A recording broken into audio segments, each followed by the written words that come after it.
Rajkot municipal corporation દ્વારા રાજકોટ શહેરના અલગ અલગ વિસ્તારોની અંદર કેન્દ્ર અને રાજ્ય સરકારની ખૂબ સારી યોજના છે કે જે ઝૂંપડપટ્ટીમાં રહેતા ગરીબ પરિવારો છે એના માટે પીપીપી યોજના એટલે કે સંપૂર્ણપણે નિઃશુલ્ક દરે ઝૂંપડપટ્ટીમાં રહેતા રહેવાસીઓને મકાનો આપવા.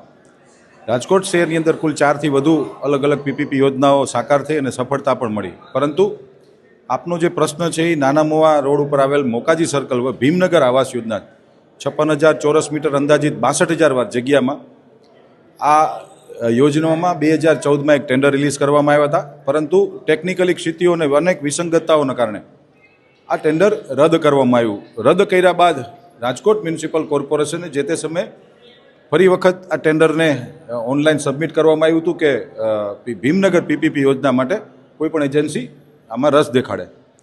પરંતુ ક્યાંક ને ક્યાંક જે ટેન્ડર જ્યારે ઓપન થયા ત્યારે જે ભાવો આવ્યા હતા અને રાજકોટ મહાનગરપાલિકાની અમારી જે આવાસ યોજનાની જે ડિપાર્ટમેન્ટ છે એમણે પ્રેક્ટિકલી ત્યાં ભાવ જોયા તો અનેક વિસંગતતાઓ આવતી હતી. દાખલા તરીકે ત્યાં ₹1,00,000-1.25 લાખનો ભાવ થતો હોય છે જમીનનો, અને જે ટેન્ડર આવ્યું હતું એ બહુ ઓછા ભાવનું હતું. જે ક્વોલિફાઈડ થયા હતા એ કાયદાની જોગવાઈ મુજબ જીપીએમસી એક્ટ મુજબ કોઈપણ ટેન્ડરને રદ કરવાનો આબાદિત અધિકાર જ્યારે મહાપાલિકાને નુકસાન જતું હોય ત્યારે એનો આબાદિત અધિકાર મ્યુનિસિપલ કોર્પોરેશનને આપવામાં આવ્યો છે. અને હાલ પૂરતું ભીમનગર પીપીપી યોજનાનું ટેન્ડર અમે લોકોએ રદ કર્યું છે.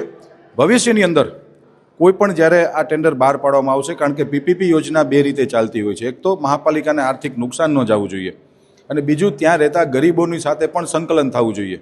એમને અન્યાય થાય એવું ક્યારેય ભારતીય જનતા પાર્ટીની અમારી રાજકોટ મહાનગરપાલિકાની સરકાર ક્યારેય વિચારી પણ નથી શકતી. એ લોકોને અન્યાય થાય એવું કોઈ પણ કામ અમે લોકો કરવાના નથી અને કરી પણ ન શકીએ અમે. એટલે આવનારા દિવસોની અંદર સારી યોજના, સારા મહાનગરપાલિકાને આર્થિક નુકસાન ન જાય અને ત્યાંના લોકો આરે સંકલન કરીને ટેન્ડર બહાર પાડવામાં આવશે.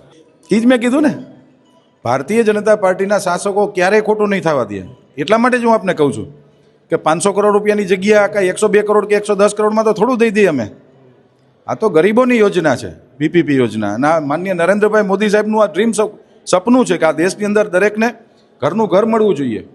એટલે રાજકોટ મ્યુનિસિપલ કોર્પોરેશનમાં ભારતીય જનતા પાર્ટીના જ્યાં સુધી શાસકો બેઠા છે ત્યાં સુધી આવી કોઈ ડિઝાઇન અમે લોકો નહીં બનાવવા દઈએ. પ્રજાનો પૈસો છે ને પ્રજા માટે જ વાપરવામાં આવશે.